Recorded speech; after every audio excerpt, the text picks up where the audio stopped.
Dažniausiai manome, kad prekyba egzistuoja visais laikais, kad egzistuoja pirkliai, kurie juda nuo vartojimo rinkos prie vėlgi kažkokios pasiūlos rinkos.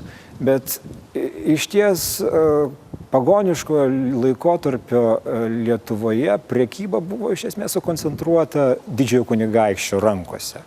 Pirkliai dažniausiai aptarnavo didįjį kunigaikštį, jo dvarą, todėl su krikštu šita situacija iš esmės pasikeitė.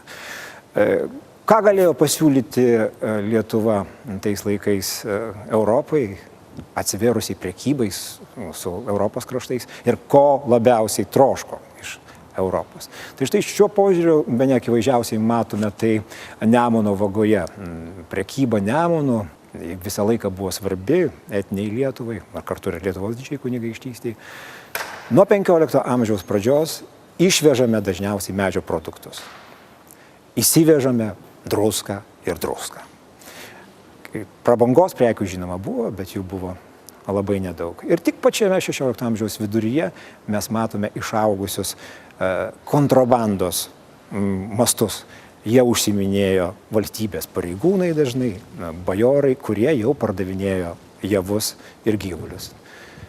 Tai rodo, kaip keitėsi prekybos raida Lietuvoje 16 amžiuje. Nuo 16 amžiaus vidurio Lietuvos prekyboje iš ties ėmė vyrauti javai.